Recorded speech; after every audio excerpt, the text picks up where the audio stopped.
anyone make some noise if any of you have ever like looked back at your past self, maybe a couple of years ago, maybe longer, and thought like, oh, what a twat. We're not shy here. That's good. Don't worry, I'm not going to get all of you to get up and like talk about it. It's not a group setting. So I certainly have done that, and I was thinking about my time at university. A couple of years ago, and you know when you kind of look back at something and you think of something you've done and you sort of do like a physical cringe. Does anyone do that? Yeah. And you're like, oh. So you're going to hear a bit more about that in a minute, but one of the things that I used to do, I went to university in a small town, and there was a lot of white people listening to a lot of reggae music. Nothing wrong with that. But one of the tunes that kept repeating itself, that at first we were like, yes, what a tune. You know that tune by Dawn Penn? No, no, no. You know that one? Yeah. So it became a place where I heard this song so many times that I wanted to kill myself. More because of the dance routine that I would do to this song. Definitely a cringe moment. And a few years after I left uni, I went back to visit my old town, and I ended up at a student party.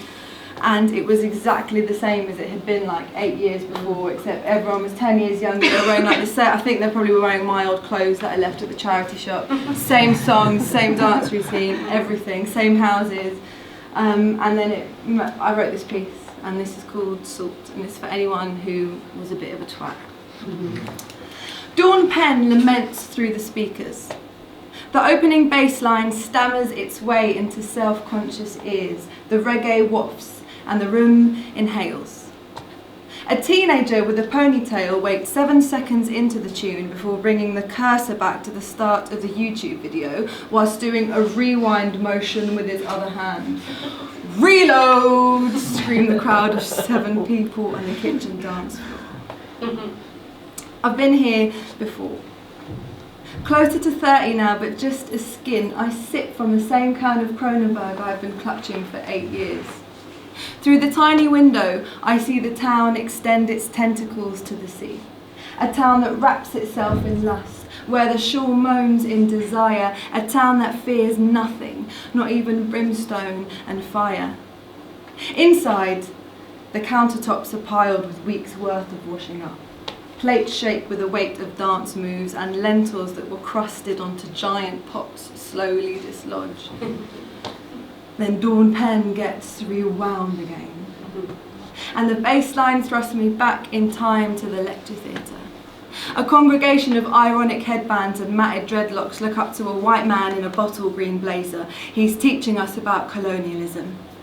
Our tuition fees pay him to invent complicated phrases for simple words, and he speaks others' ideas as his own, and we regurgitate them into yellow notepads, speed writing with the overinflated confidence we haggled for in Vietnamese markets on our gap years. We're studying the worthy subjects. Our daydreams float up to the ceiling to form a montage of Oxfam adverts and Thomas Cook stock photos. Visions of careers spent bringing development to sexy locations because 20-somethings from the home counties have more to say about Brazilian poverty than a favela resident. This university sold institutional radicalism to middle-class teenagers, hoping that careers in social change would pay our future mortgages. We drained overdrafts from banks that invested into arms so we could afford to buy into anti-capitalist sentiments, and we debated fair trade policies. In between snorting lines of cocaine that was smuggled in the ruptured bellies of mothers who mistook the trafficker for a sweet boy. White lines that draw borders around lands we once claimed pink. We thought our consciences wouldn't notice, but just because the colours on the maps have changed, you think that's progress. This town was our playground, we owned it. Just like the Crusaders before us, we drawed flags into the land to claim it as our own. We were the almighty, disposable workforce. Hopping bar jobs with ease whilst locals scurry to the outskirts to find work. We displaced the local population in our own town while signing petitions to protect indigenous rights overseas. We were stupid. But God knows we meant well. At the raves behind campus, we played obscure subgenres of dance music in attempts to be edgy. As we collectively emerged from the cocoon of adolescent awkwardness, we became suspended in that beautiful place between teenagehood and adulthood. We knew the safety line that tied us together would one day snap. We knew our future selves would one day look back with jealous cynicism to say, God, we were so naive back then.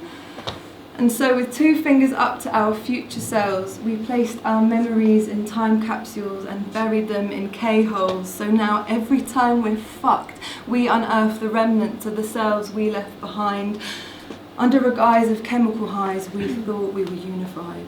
In that moment, wide-eyed, we saw that we were the solution, man. And just like the acid tabs we gobbled, the answer was on the tips of our tongues, but it melted before we could explain it. And when we licked our lips to try and remember, all that was left was the salt of dried sweat. That buzz tied my heartstrings to bass clefs.